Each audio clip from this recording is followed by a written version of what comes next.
Assalamualaikum warahmatullahi wabarakatuh. Rabbi shrah li sadri wa yassir li amri wahlul 'uqdatam min lisani yafqahu qawli. Ya Rabbi shalli ala Muhammad waftah minal khairi kullu mulak. Para sahabat ikhwan fillah, inilah peristiwa-peristiwa yang terjadi di penjara Amerika ketika Islam berada di dalamnya. Selamat menyaksikan. Background: third generation Chinese American. My grandparents immigrated from South China to the United States in the early 1920s. Both of my parents born in the United States. Both of my older sisters, my two younger brothers, also born in the U.S., myself as well. Former chaplain of the U.S. military. I actually also served prior to that as an air defense artillery officer in the U.S. Army. I graduated from West Point, the prestigious United States Military Academy. And I also now come from a family that has its roots in the military. My younger brother is also a graduate of West Point. My other younger brother has also served in the U.S. Army as an Army doctor. And my dad, who I indicated is a U.S.-born citizen, also served in the U.S. military in the U.S. Army when he was drafted during World War II. Right. So all of the males in my family have served the U.S. Army, and in some way, shape, or form have made contributions to this idea, this concept that we call national security. Third generation Chinese American, former military, also Muslim converts. I converted to Islam back in 1991, shortly after graduating from West Point, the military academy. And I converted at a time when I really didn't know anything about Islam. And let me tell you about how I came to Islam. It was shortly after I graduated the academy when I found myself in what you might call interfaith dialogue. The mere exchange with another college student about faith, about beliefs, individual beliefs. I had been raised Christian, Lutheran, which is one of the more liturgical Protestant denominations, very close to Catholicism. Shortly after I graduated West Point, I found myself in this dialogue with another student, a student who herself was studying about Islam and was on the verge, was on the edge of herself becoming Muslim. But in this dialogue, I was merely asked what I thought about this concept of simply believing in one God. Not worshiping Jesus as I had been brought up in the Christian faith, believing in this doctrine of the Trinity. Right? And being Christian at that time, my immediate reaction was, that's misguidance. Right? But the next question that came was, what do I know about Islam? And my response was, I don't know anything about Islam. And then the comment was made, how could I judge something as misguidance if I knew nothing about it? And that made sense to me. I had gone to the academy, I had graduated, I was now a young officer in the U.S. Army, a lieutenant. That made sense to me, complete sense. How could I judge something if I didn't know anything about it? Right? So it was the next step that I took personally, to go to the bookstore, buy a book, a general book about Islam, and just learn a little bit about what Islam is. Maybe I had some intentions, like our sister had, to maybe come back and say later, see, this is why I don't accept Islam. But what was intriguing when I learned something about Islam was to find that Islam was not very different from what I already believed in as a Christian. Right? The core belief in Christianity is to believe in the virgin birth of Jesus Christ, Isa alayhi salatu wassalam. a core aspect of the Christian faith. And as I learned a little bit of Islam, it was very new to me. It was intriguing that there were others who also believed in the virgin birth of Christ. Muslims, I didn't know that. As I learned a little more, I recognized the familiar names: Abraham, Moses, David, Joseph, Noah, Jesus. The tradition of Jesus was found in Islam. These were names that I was already familiar with, that I had learned as a youngster in Sunday school, learning about Christian biblical stories. They were also within the traditions of Islam. This was new to me. I said, wow, Muslims are very close to what I believe in as a Christian. Then, of course, I learned about Muhammad and the message, the oneness that he brought, sallallahu alayhi wasallam, that had followed the same tradition as the prophets prior to him. Those who I already knew from my upbringing as a Christian. So it was very easy for me, as someone who was not very religious as a young man, to make that conversion, to make that acceptance of Islam.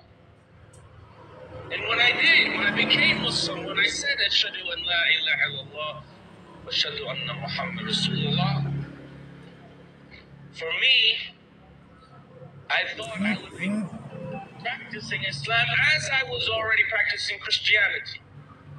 I was a young man Christian. I wasn't a religious Christian.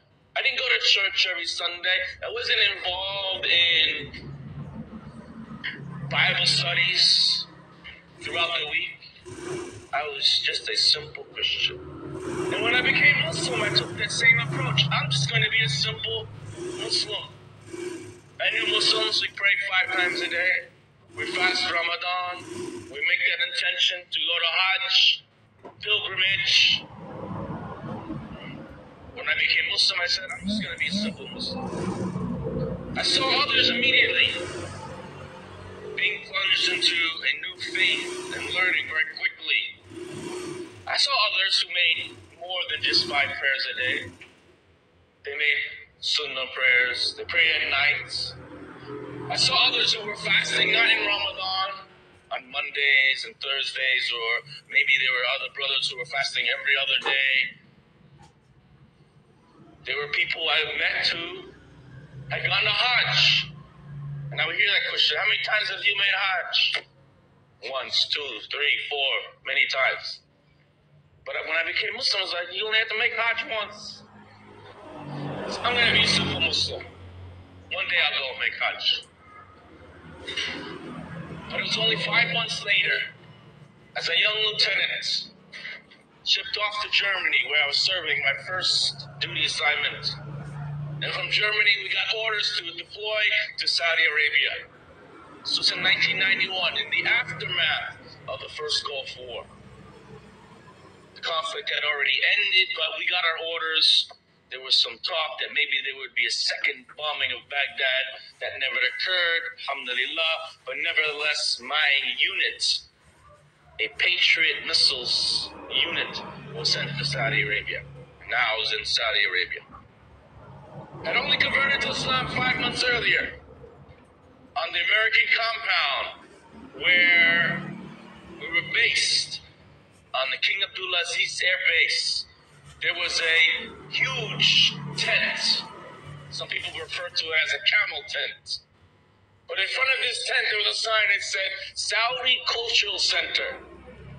Saudi Cultural Center. And there were some Saudi citizens in there on the American compound. And they just opened the doors of the tent, or what you might call the flaps of the tent, as soldiers would come in and learn about Saudi culture. But the dialogue always went back to faith and Islam. And as a result of that Saudi Cultural Center, aka Dawah Center, maybe 5,000, maybe 7,000 American soldiers converted to Islam as a result of being in the Gulf during the first Gulf War. Not many people know that. By the time I was there was a notebook, a 3-ring binder notebook about this thing. Each page was a short biography of one soldier who became Muslim and wrote their name, their address, maybe they wrote a new name that they took, an Islamic name, the date they took Shahada, etc. Every page was a new Muslim. And that was just in Dhahran, right? I was a new Muslim. 5 months.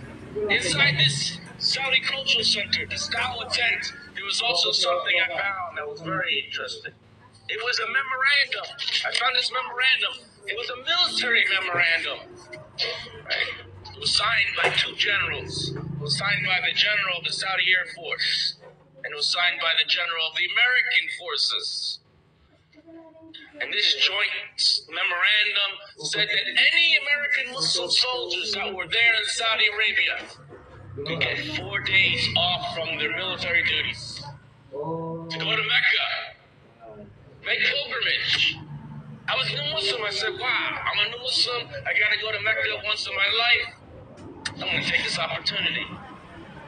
There were already 3 converts in my unit that had converted to Islam there in Saudi Arabia.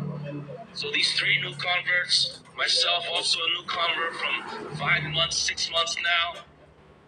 We applied, we set this application up, filled out this request, sent to our chain of command. The colonel's like, what, you're not here to go to Mecca? We brought you as American soldiers, not so you could go on some religious, spiritual pilgrimage.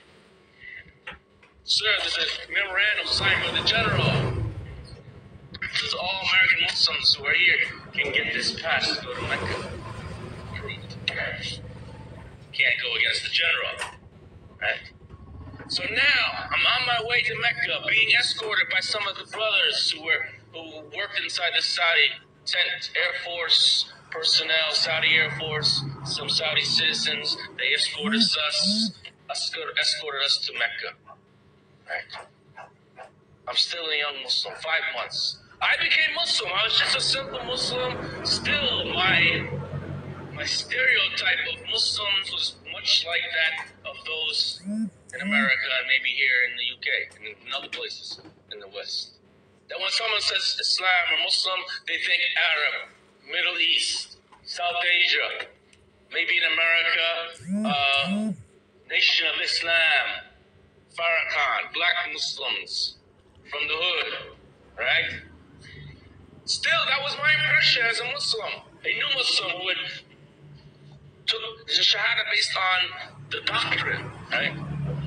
But I believed in my heart, I believed in the same doctrine as all these others, so I can connect with them in that way. I'll go on making my pilgrimage, my Umrah. I'll be the only Chinese Muslim there. When we got off the bus, the first large group of Muslims that I saw were other East Asian Muslims. A group of them. Maybe they were from Indonesia or Malaysia. East Asian Muslims. They had characteristics, physical features like mine. Said, wow, the other East Asian Muslims. A lot of them. And then, of course, there are Arabs there, Africans. On those 4 days, there were Muslims from Russia. I even met another Muslim from America. He was a student. He was studying in Medina. On that particular day, he was also happened to be making Umrah. And I was there, and I met an American Muslim. It's like, yeah, I'm from Jersey. It's like, I'm from Jersey also. Right? So for me, that was an eye-opening experience. Diversity. I saw this real diversity in Islam. Something that I didn't really know existed even when I became a Muslim. But it was something that was also reinforced as a youngster growing up in America. American people, most of whose ancestors and family come from somewhere outside of the United States, unless you're Native American. Right? That's the diversity we have in America. That's what's taught to us as youngsters, right? But the real diversity I saw was in Mecca on this ordinary day, not during Hajj, not during the Hajj season, not during Ramadan. Just any day out of the year in Mecca, I had this beautiful experience. And yes, you should all go to Mecca and see the Kaaba. You can't explain the words when you see the comic for the first time. Right? But that for me was my Malcolm X-like type experience, seeing that diversity. That for me was inspiring.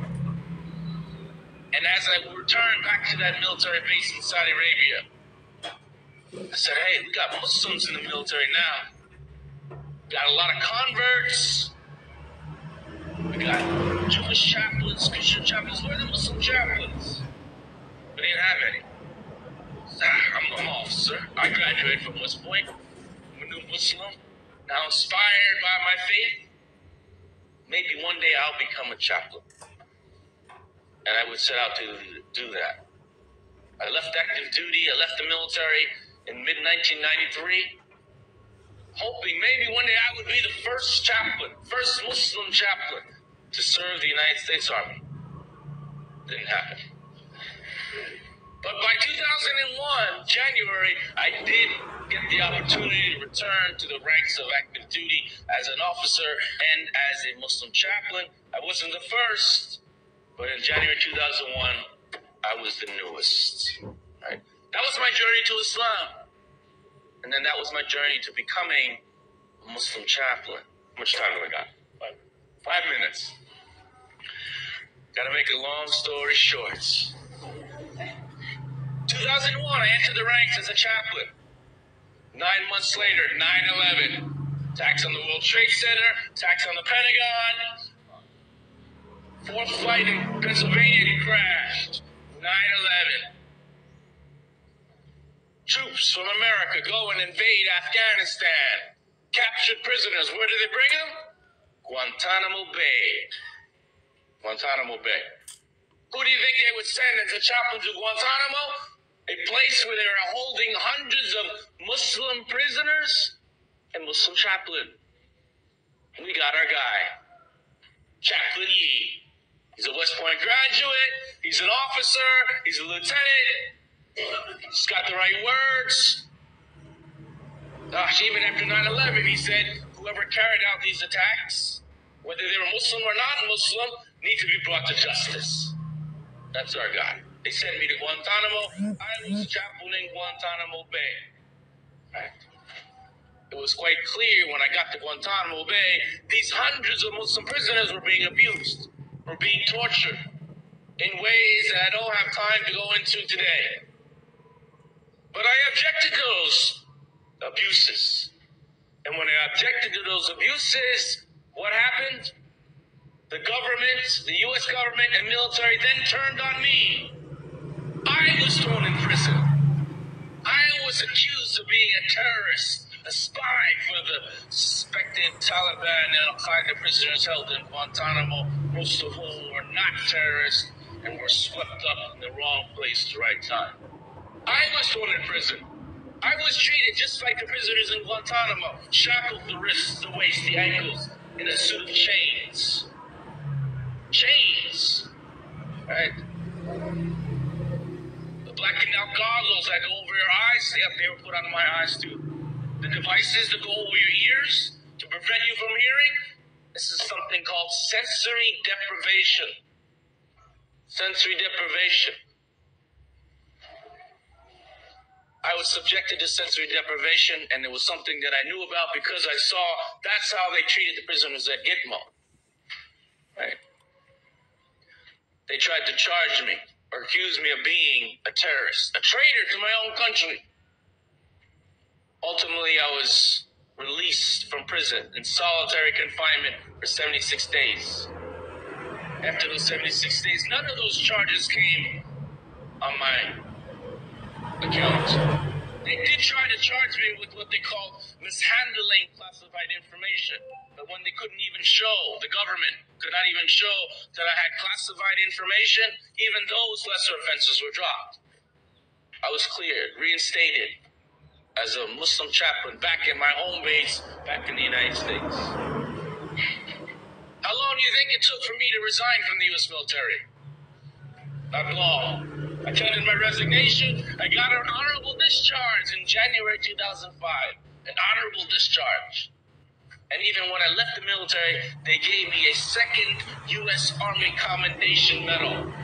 and it said, "For exceptionally meritorious service."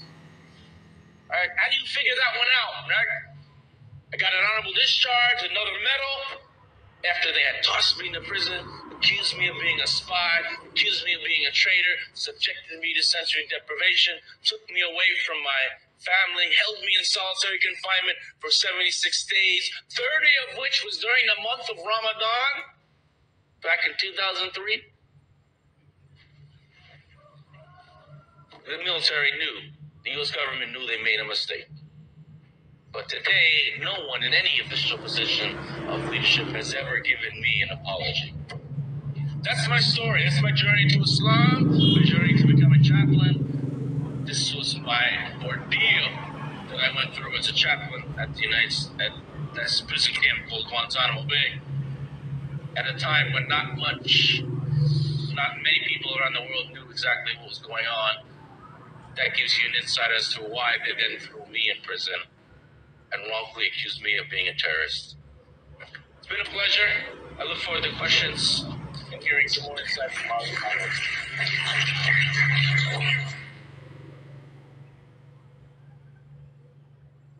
Ikhwani fillah rahimah. Whether they were Muslim or not, Ikhwan fillah, ya begitulah tadi